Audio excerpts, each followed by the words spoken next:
Kaya yun, madalas sa umaga, iikotin natin yung area natin, no?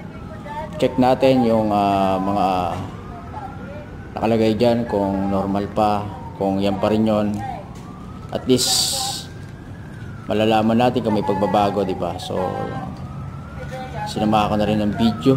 Ayan, nag-video tayo dito. Ang ganda rito kasi parang may overlooking ba, di ba? So, nasa taas tayo ng building. Yan. Tapos may ganito pa siya. Oh. Actually, pwede nga mag-alaga ng isda dyan, pero fountain pala yan. Fountain. Hindi lang nag-ooperate pa. Yun. Tapos ikot tayo dito sa kabila ulit.